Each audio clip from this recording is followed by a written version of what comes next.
Mesdames et messieurs, bonjour et bonsoir. Bienvenue dans cette émission Actualité à la Une. Merci beaucoup pour votre disponibilité. Nakati ya émission Actualité à la Une tokosolola sur makambo ebele oyo ezolika nakati ya mboka na biso Congo. Une guerre s'est déclenchée entre Kabila na Félix Tshisekedi, mesdames et messieurs, pour nini. Kabila se voit aujourd'hui qui a commis qu'au perdre. Mesdames et messieurs, système oyo la Kabylie est chaki en place pour la corruption, kuiba mbongo à l'État, pour la koboma. Mesdames et messieurs, exonération oyo et bandere kokoti sambongo na kesi à la famille Kabila. Mesdames et messieurs, Kabila aujourd'hui a commis comme on a qui va faire na commis ma bé makasi suite à la décision du président Félix Tshisekedi.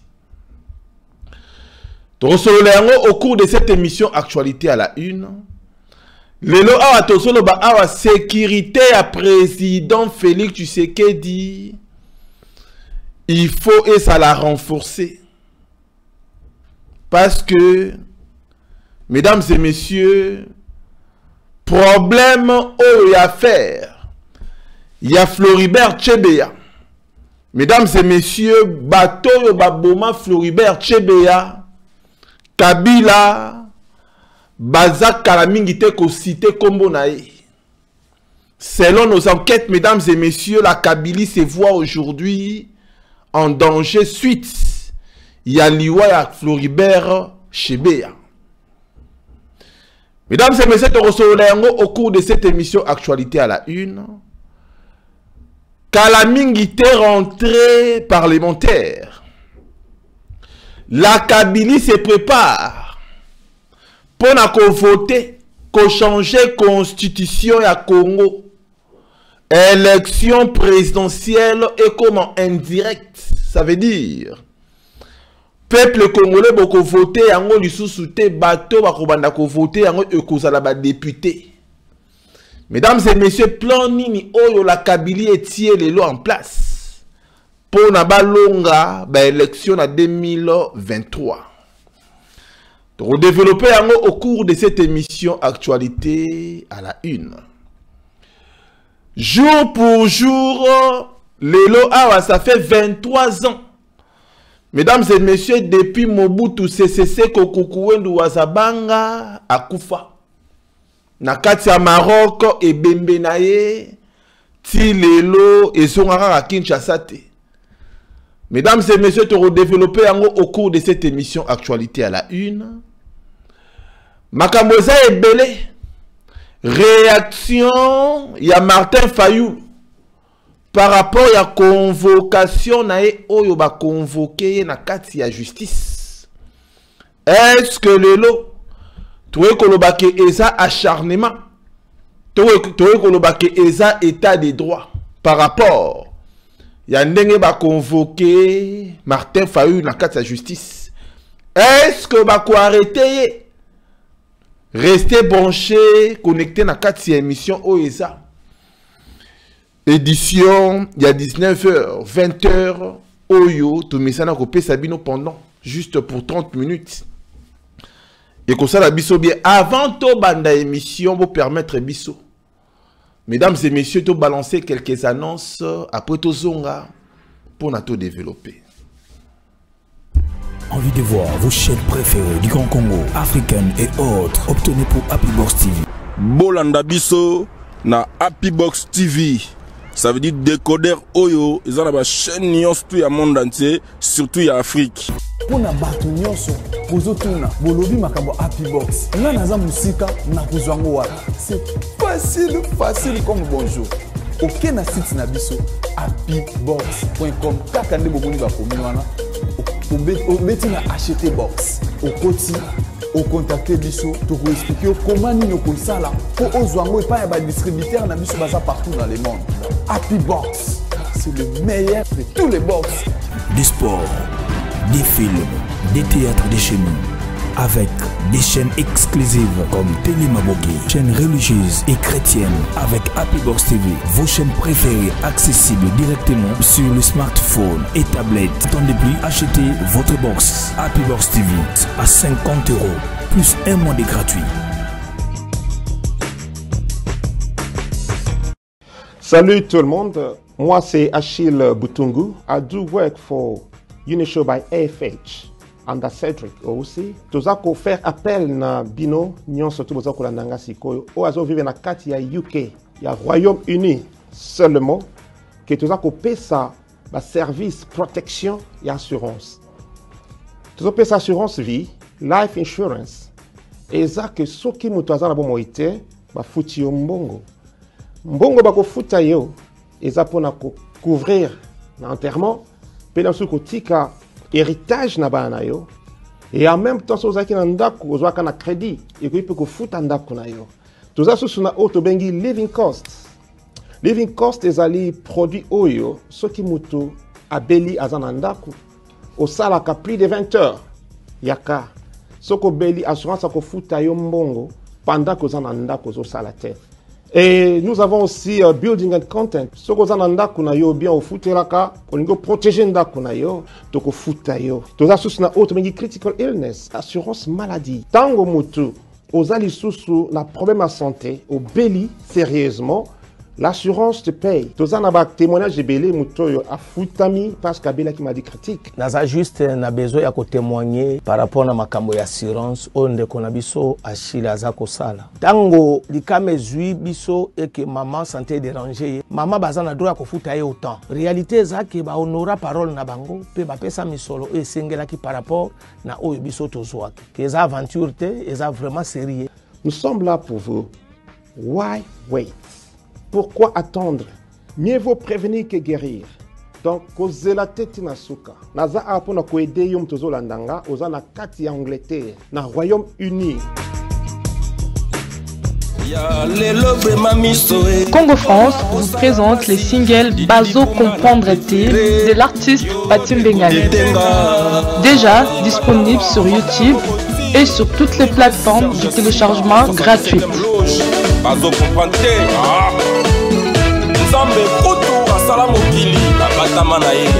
Tapez sur YouTube Bazo Comprendre T.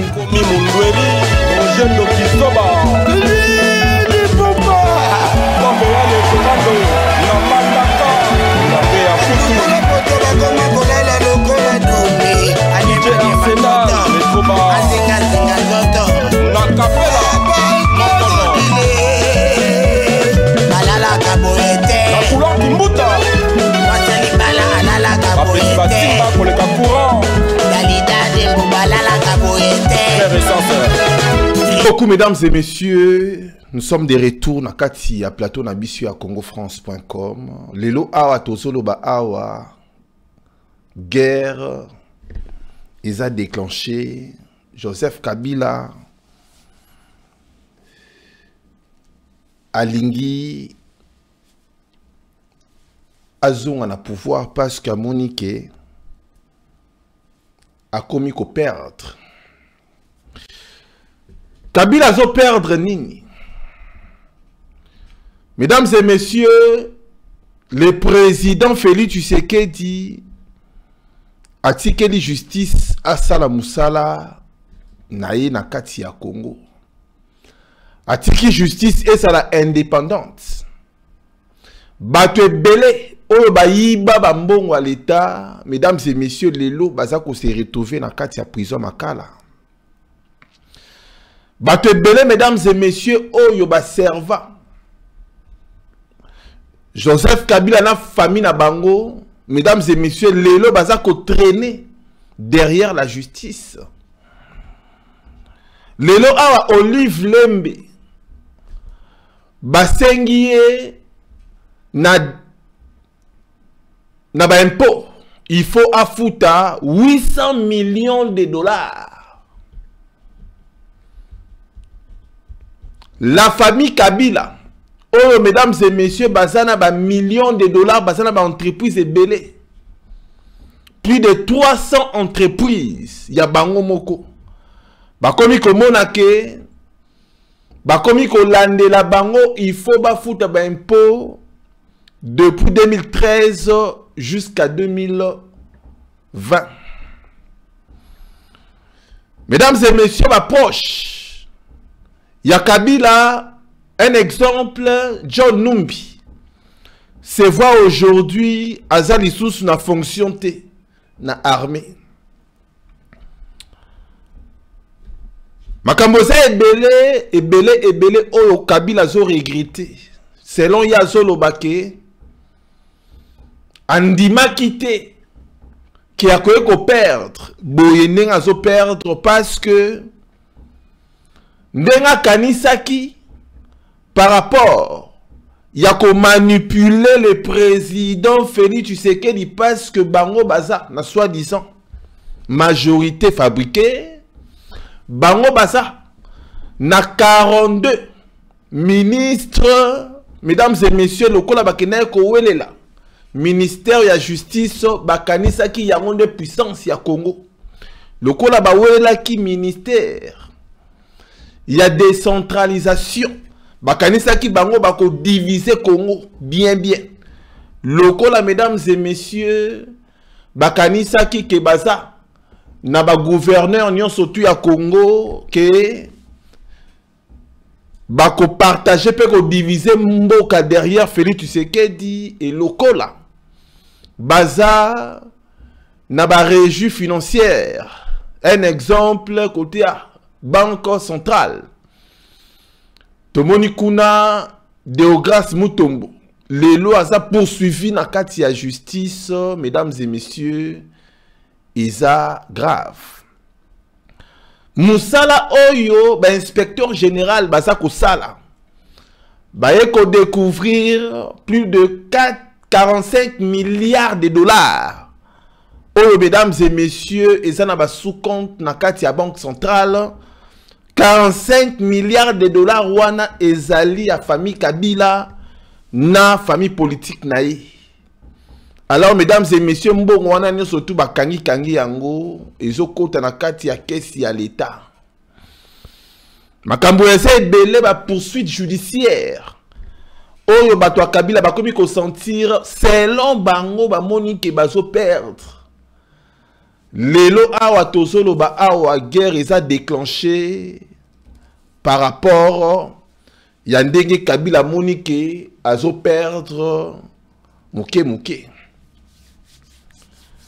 Mesdames et messieurs, eloko mususu oyo lelo awa tozolo ba awa eza rentrée parlementaire oyo kosalema d'ici là le 15 septembre. FCC bazo préparer na rentrée parlementaire oyo ba modifier constitution. Bako modifier constitution selon bango na point stratégique nini. Mesdames et messieurs, selon bango bako sala ke élection présidentielle et ça une élection indirecte. Au lieu population et que ne ko choisir et que ne ko voter candidat na bango oyo bako sepela ko voter na 2023 et kozala lisusu la population te mutu bako kende ko voter. Un exemple, ba candidat oyo bako se présenter pour na bako ba président et kokoma siko ba député nde bako kende ko voter président et kozala lisusu peuple congolais te. Voilà, mesdames et messieurs, plan na bango.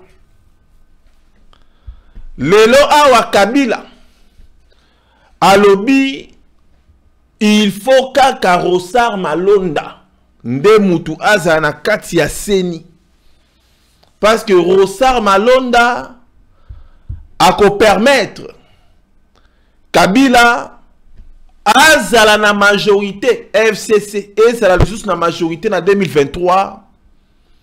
Enfin que tant que la majorité na 2023 ba plan na bango ya ko voter président indirectement, président azala voter na parlement en liaison à majorité au bango va se préparer en 2023.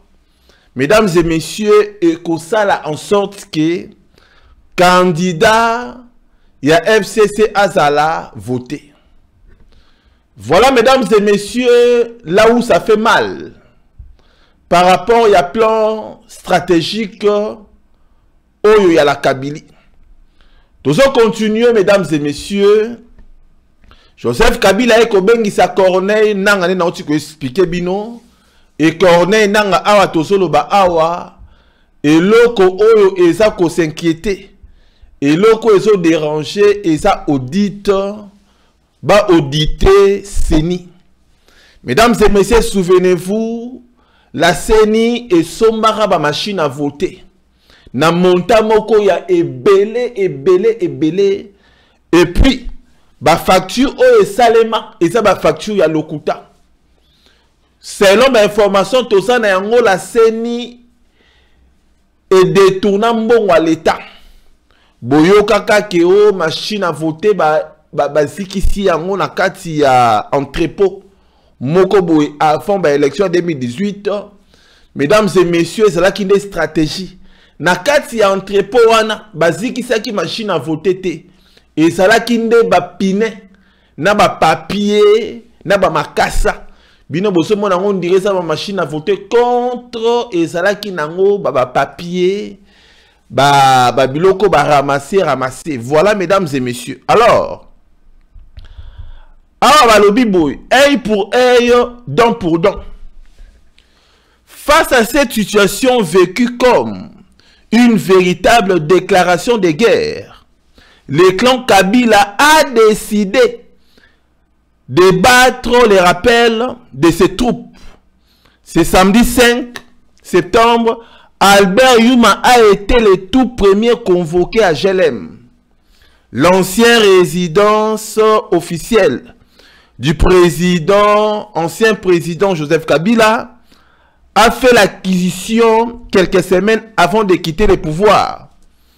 L'ancien président considère que son successeur a franchi les bornes en réponse à la décision de bloquer ses entreprises.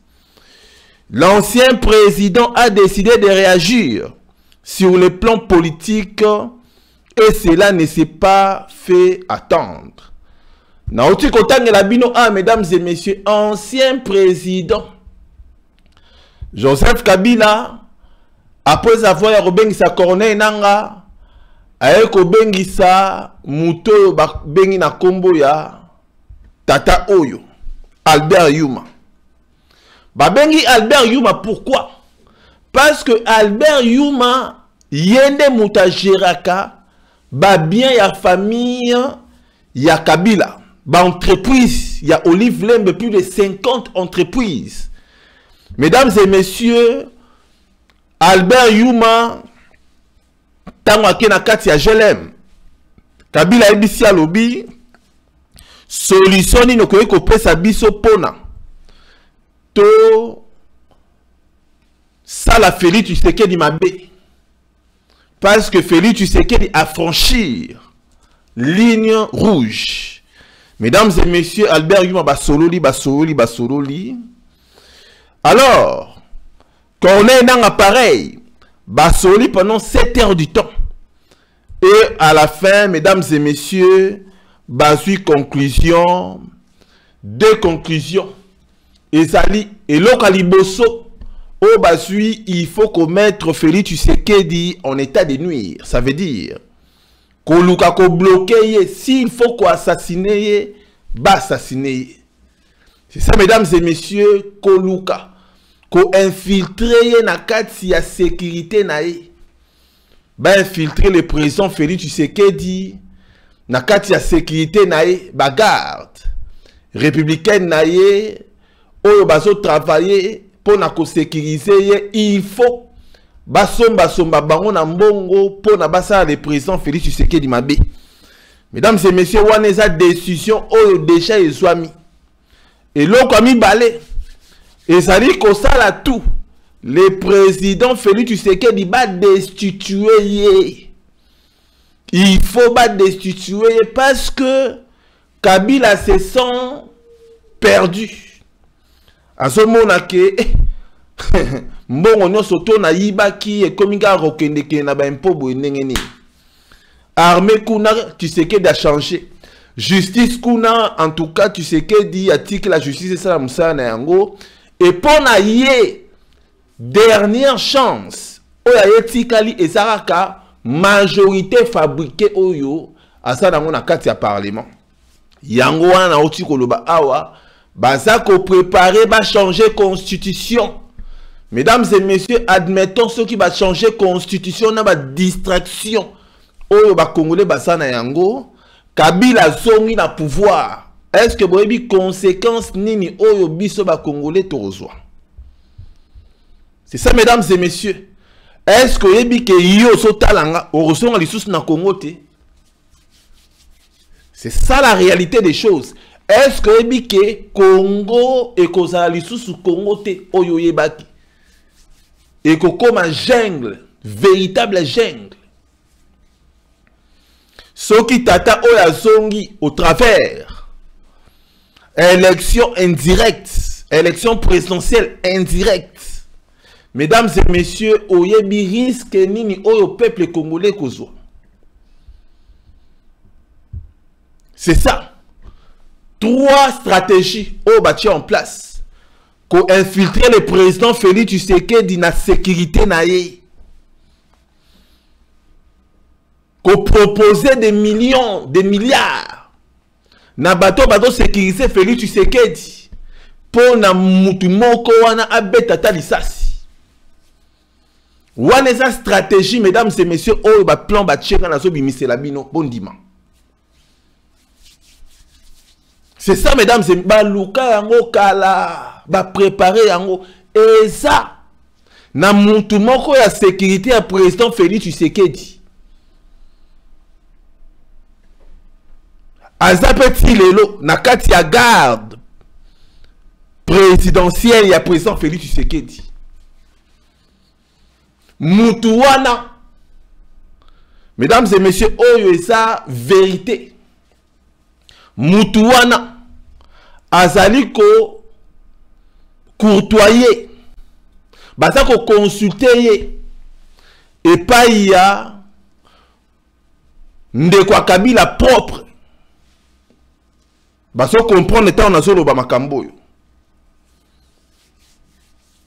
tant mutu wana oya sécurité président Félix Tshisekedi azonga ndako ayambaka ndeko ya Kabila propre na kati ya ndako na ye.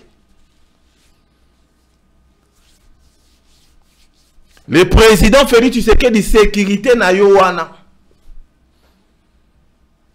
Sécurité na yo wana tala yango bien. Ba proche na yo wana tala bango bien. Bato bazo zinga yo wana tala bango bien. Pour ceux qui sécurité na yo eza mabe bato wana bakoti. Et lorsque le président Félix Tshisekedi de salaire au Kende Goma pour na kobengisa ba président rwandais ougandais ba ya kosola. Naza sûr que le président Félix Tshisekedi bengisa bango na Kinshasa na Goma te. Pouvoir na Goma. Ou te ko raté lisasi na avion. Chauffeur na yo akufa. Ba te belé ba kufa. Kokene na Goma na minito yo le président Félix Tshisekedi d'ici il faut qu'on reporter en tchako na kata Kinshasa. Sécurité na yo ezali lelo étudier. Baza ko étudier yango ndenge nini bako atteindre yo. Ndenge nini bako capturer yo d'une manière ou d'une autre. C'est ça mesdames et messieurs, on a un plan stratégique. Yami Balé, ezali, destitution. Ya président Félix Tshisekedi. Soko landi ba journaliste belé. Bokoyo kabango bazolo balangage moko. C'est ça mesdames et messieurs. Soko la bokoyo bazolo ba liwa pe koye koya. Eza ka destitution te, mais liwa pe koye koya. Eza message. oyo baza ko alerter bino liwa pe ko ekoya. Pourquoi liwa eya na tango yo? Pourquoi vous souhaitez liwa na bateau babomi Congo te? Mesdames et messieurs, Congo Kobonga. Congo Kobonga. Soki Kabila Zalaki satisfait. Ndenge Félix Tshisekedi azo diriger mboka. Alingaki abanda kolela lela te. Lela so lela nini? Shadara so lela nini?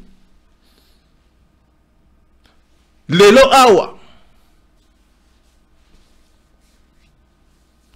La Kabili baso lela nini? Lelo ato solo ba awa.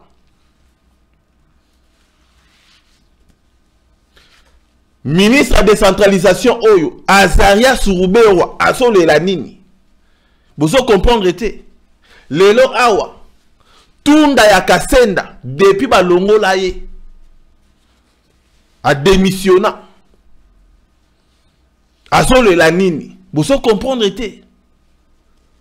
Olive Lembe, aso lela nini? Olive Lembe lelo aso lela. Akepa Kabila aso lela. Mais botuna aso lela nini? Soki Kabila Félix Tshisekedi azalaki pona ko servir bango. Balinga ba lela te. Mais lelo baso lela nini? C'est ça mesdames et messieurs, lelo baso lela nini? John Numbi asole la nini lelo. John Numbi asole la nini. Les plus proches ya Kabila et ça ba John Numbi wana, ba général wana. C'est ça mesdames et messieurs, basole la nini. Maintenant nous silité. Yango na sa ko insister na sécurité à Félix Tshisekedi. Sécurité physique. Na sécurité spirituelle. Na lobatango lobby. Façon bateau batiki Congo na état au Congo ezali Congo kobonga 2 jours 3 jours te. Tout ça la clair. Façon oyo la Kabylie et bomi Congo ba détruit Congo. Mesdames et messieurs, la façon oyo 32 à Mobutu. La façon oh lelo mesdames et messieurs tout ça na Congo kobonga lelo lobite ke tolali et la mouk et bongite. C'est comme la France. Adage moko loba boy, la France n'est pas construite en un jour. France est tongama na jour mon côté. C'est au fur et à mesure on est comme la France les autres malema. C'est comme le Congo. Donc mesdames et messieurs, voilà yango wana makambo belé oyo il faut boyeba. Na oti ko insister awa. Pour Kabila, plus de discussions. Malonda sera entériné. Malonda, selon Kabila, Malonda akokoma président ya Seni. Selon la Kabylie. Balobi soki ba raté Malonda ba koufi. Espoir na bango tikali Malonda, parlement na ba stratégie au batché en place. Voilà mesdames et messieurs par rapport ya makambo yo et outi ko salema. Namoni ba komi pareillement selon diverses sources. La procédure de décision de Félix Tshisekedi pourrait également être engagée. Depuis janvier, les hommes de Kabila ont constitué plusieurs dossiers visant le président Félix Tshisekedi. Bato yo batuma be. Ya on anti koloba ah soki Félix Tshisekedi abane ko servir bato yo. Balinga ki ba luka ko destituer yete. Soki baza contre Félix Tshisekedi parce que bazo monake le président Félix Tshisekedi aso kenanzela moko na bangote. Félix Tshisekedi a sa mission na e o il faut ça na Congo ya kozongisa Congo likolo. Voilà mesdames et messieurs, j'espère que vous comprendre. eloko mususu oyo lelo awa Kabila zanango en danger na lobi bien. Kabila zo risqué ma be makasi. Et ça par rapport il y a dossier à Floribert Chebeya. Floribert Chebeya, président il y a ONG La Voix sans Voix. Ba bomaye mesdames et messieurs, ba uti kokanga batu oyo ba bomaye. Et batu wana lelo bazo sitaka déjà kombo ya Kabila. Comme quoi Kabila mutatina ki bango ba boma Floribert Chebeya. Mesdames et messieurs, lelo lobité. Bakoki ko convoquer les messieurs Kabila pona Bassambisae. Lokola za ex-président de la République, mesdames et messieurs, j'espère que makambo yo ekosuka awate parce que ba enquête eso salema o eso salami voire même Bill Clinton oyo a soutenu Rwanda pour la baboma biso. Mesdames et messieurs, azo senga enquête et salema malamu pour na koyeba vérité à bateau baboma Floribert Chebeya. Wana pe mesdames et messieurs, eza moko ya guerre. Oyo Joseph Kabila azo déclenché toujours parce que ebi ke soki batangiye par rapport ya liwa ya Chebeya, soki batangiye par rapport ya liwa ya bandeko na biso ya Budu dia Congo, soki batangiye par rapport ya ba décapitation, ko décapité, ko kata mitu, ko bomaka batu na ba faire wana, soki batangiye na makambo ya ba détournement ya mbongo ya l'État, soki batangiye na makambo belé, mesdames et messieurs, Kabila a ko risqué baya ko kanga na kati ya kingakati. Voilà mesdames et messieurs, écoute, ndeko moko na moni awa azo témoigner à l'Obiboye. Dans la guerre qui semble désormais les opposer frontalement, Félix Tshisekedi et Joseph Kabila commencent à battre leurs cartes maîtresses. Le clan Tshisekedi sait que les dossiers de Chebeya est un atout majeur qui parle à la communauté internationale. Il s'agit du meurtre d'un défenseur des droits de l'homme par des militaires sanguinaires.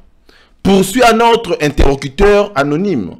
Mais il faut que le nouveau procès est nécessaire, mais je crains qu'il ne soit pas possible d'être organisé. Ndeko wana lobby a lobby affrontement oyo et so salema déjà par rapport à dossier oya Floribert Chebeya. Mesdames et messieurs, les camps, il y a Félix Tshisekedi bayebi bien que dossier à Chebeya oyo c'est un atout et ça et loko moko ya malamu pour na ko déstabiliser Kabila. Parce que boye bakena liwa, il y a Floribert Chebeya, John Numbi a été cité.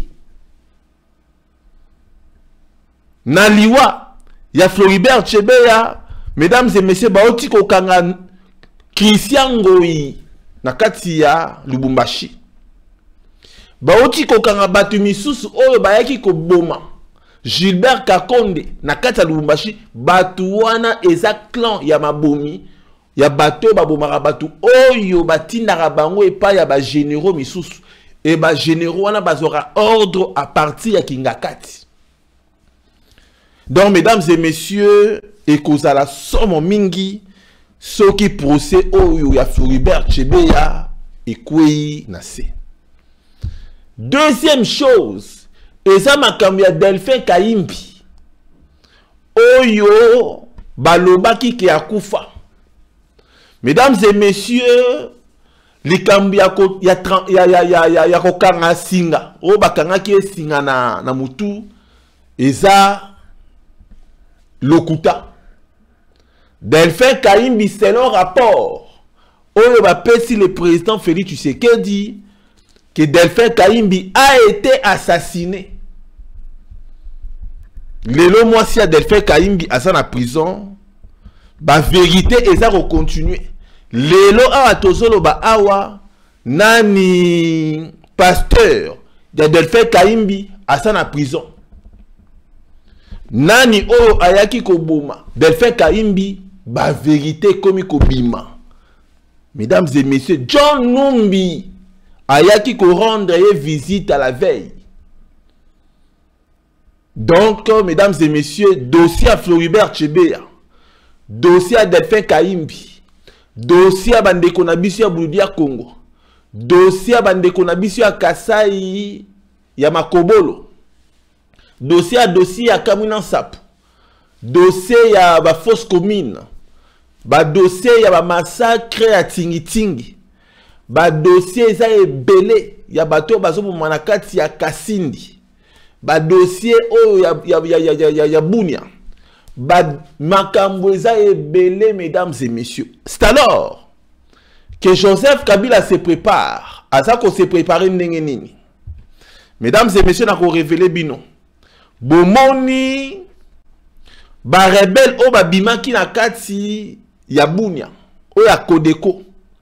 Eza ba réserve oyo ya la Kabili baso financé. Na ebisa kibino. Les politiciens congolais bangonde ba financaka ba guerre. Bangomino de rebelles ngomino oyo ya babanya Rwanda. Basa financé et pas ya bateau basa na gouvernement na bateau basa na kati ya parlement. Quand je dis bateau, c'est 2 ou 3 personnes. Au basawana na kati ya parlement, 2 ou 3 personnes basawana na kati ya gouvernement. Bangone baso financer ba guerre wana. Koki dit financement ya guerre, ça veut dire que basali ko financer bango pona une mission. Pona un objectif. Pour batouana baya ko servir bango au cas où basana besoin ko utiliser bango pour na ko déstabiliser mboka. Yango boyoka ki Shadar aloba ki soki bosimbi Albert Yuma, nous allons paralyser ce pays. Voilà, mesdames et messieurs. Donc on a ko insister par rapport ya guerre o esa déclenché parce que les autres botikarana ebisabino Olive Lembe à ça d'accord t'es. À part Olive Lembe, Albert Yuma, à ça d'accord t'es. À part Albert Yuma, Kabila, à ça d'accord t'es. À part Kabila, André Kimbuta, à ça d'accord t'es. À part André Kimbuta, Maman Olive Lembe, à ça d'accord t'es. Quand on parle d'Olive Lembe, on voit Kabila, on voit la Kabylie. Quand on parle, mesdames et messieurs, André Kimbuta, Bako Sabino T, on voit le FCC. Surtout le Bikuto Landa Jésus Kimbuta, eza salité moko ya osaranate ya solo na Kinshasa. Kimbuta aza un ancien gouverneur oyo a BBC Kinshasa na solo. Butala ndenge serwa kangina zolo. Nyonso toyo André Kimbuta. Selon information to suit. Par rapport à André Kimbuta, mesdames et messieurs, ces gens oyo bozomona oyo bazali les responsables, il y a détournement, il y a mbongo, il y a l'État. Et savoir même na ba société à sécurité. Ba société oyo ba sécurité oyo batindaka ba Batouba qui est sécurisé par exemple des sociétés, des particuliers, la société à gardinage. Mesdames et messieurs, Makambo, il y a $50. Il y a frère Kimbuta. Tout nyon sowana. Makambo est belé, papa ou ya soakambo est belé. Et ça a yete, ya ça rapporte. Mais na sima ya André Kimbuta, et ça n'a pas détournement et belé. lelo mwasi na ye aza na kati ya prison makala azosenga liberté provisoire. Voilà mesdames et messieurs, botala ndenge salité Kimbuta tika na Congo. Salité, salité mesdames et messieurs. Et lelo bozoya koyebisanga ki non papa oyo André Kimbuta aza papa malamu au sommet au abongisi la biso bandundu. Mais ces messieurs asa ressortissé à bandundu. Asalani na kata mboka na biso na bandundu. Asalani asala eloko moko te. Mboka na biso ya bandundu lelo a toujours ba awa ezangi ata comment on a dit morgue. Ezangi ata morgue. Place ba tchaka mutu na mwa malili ezate. Bon plutôt eza kuna salité. Mais botala batata oyo baza batata ba ressortissé à bandundu. Basoya ata mukolo moko te ko défendre mabele ya bandundu. Bandeko na biso ya bandundu biso toza batu na bino. Toza ba pangi na munu. Pangi na munu muke muta bandundu. Biso toza batu ya bandundu. Ngana za mutu ya Kasai. Muluba. Nazali côté ya Katanga. Ah, mesdames et messieurs, ngana za grand Katangé. Boso mona ngabo. Nasa côté ya Bakongo. O boyoka apena mu Congo babisoyo. Nasa muta este. O boyoka apena batwa este ona ba vrai batwa este babisoyo. Nasa muta Mbandaka. Mesdames et messieurs, place au pena au nord bakwanga baguta o gwendeke. Mesdames et messieurs, ça y a blaguité. Nasa Mutashaba. Ça veut dire que Didi Di Pumba, Congolais coutu yo saranati. Voilà, mesdames et messieurs, Kabila a ça qu'on se sentir en danger. Non, tu ko tangue la bino bateau baso lela. Donc, tant que baso lela, boye ba ke baso sepelate parce que muto aso lela o sepelate. Aroluka toujours à ça les locaux morobo. Le président Félix Tshisekedi ça a très attention na sécurité na yo. Et ça na mutu moko azawana, major moko azawana. Ma solo déjà ezo betama. Le président Félix Tshisekedi ça a très attention. Na sécurité na yo, il faut otala makambo yo. Du message passé. Toleki, voilà, to compte na dossier Moussousou. Jour pour jour, ça fait 23 ans, Yango yo Mobutu akufa. Mesdames et messieurs, Mobutu akufa na kati ya Maroc.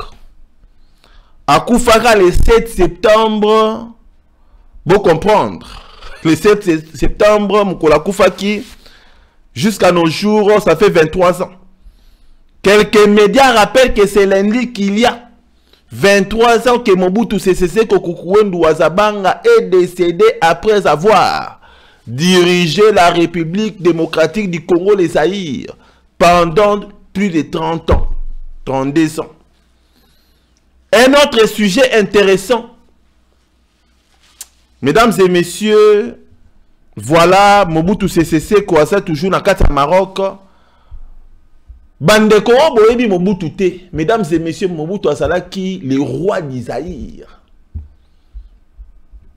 Nani akokai kokorana Mobutu na Afrique. Azalaki. Mobutu Sese Seko Kukuwendu Wazabanga tata oyo. 32 ans na pouvoir. Ces messieurs. Yamabe asala, Yamalamu pe asala. Yamalamu asala, il faut te retenir. Ezali unité nationale. Tata o Mobutu Sese Seko. Yamabe asala, abomisa batebele. C'est ça la réalité, mesdames et messieurs. Mobutu Sese Seko Kukuwendu Wazabanga.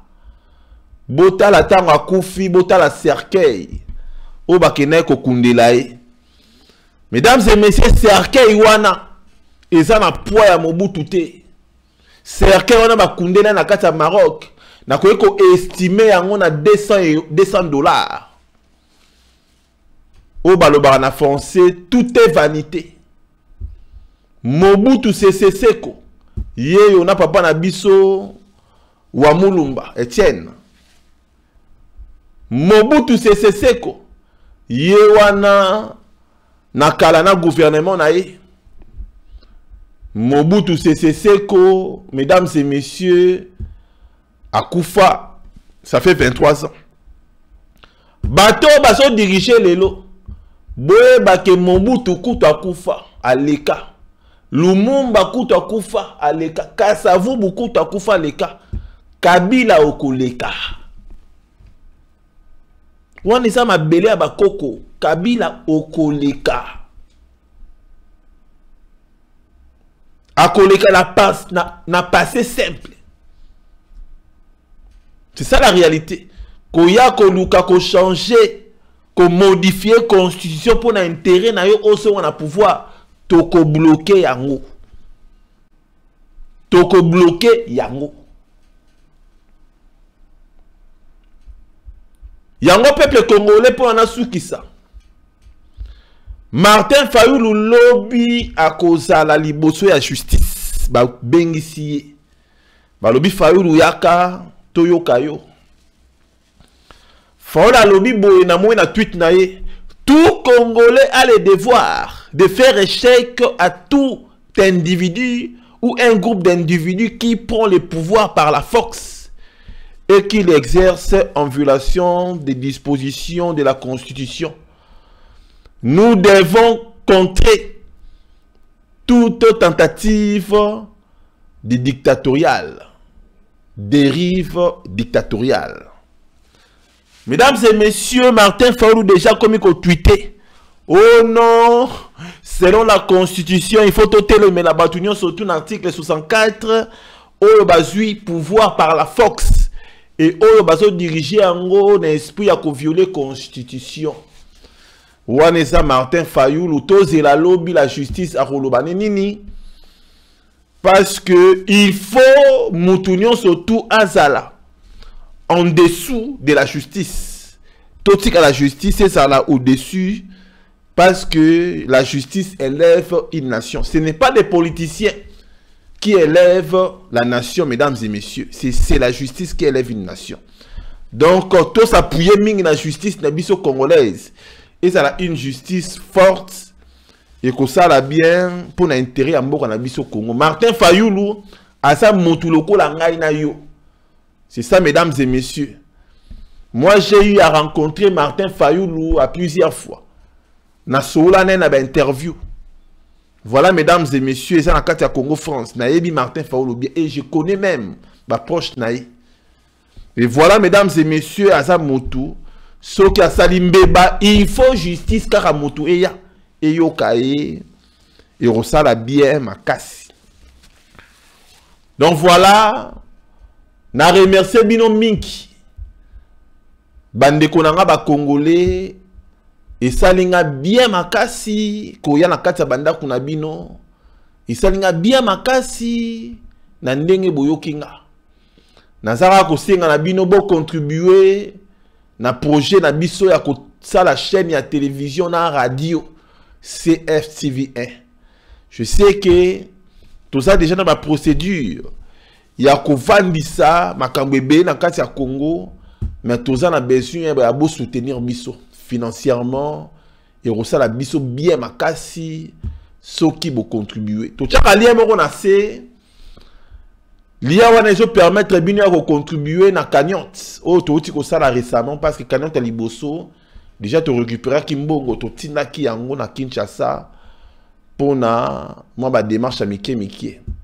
Alors la deuxième cagnotte oh to uti ko relancer lien ça na c'est beau cliquer et rosa la biso bien makasi.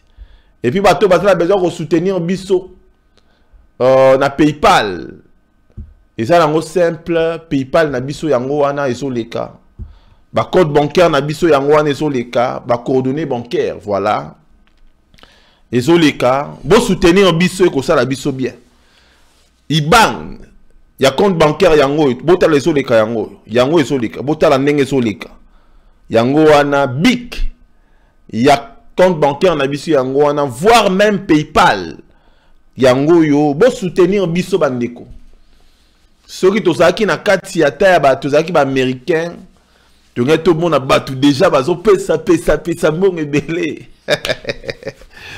mais na yebi ke ba congolais bazala miti ya malamu ba congolais bazala miti ma malamu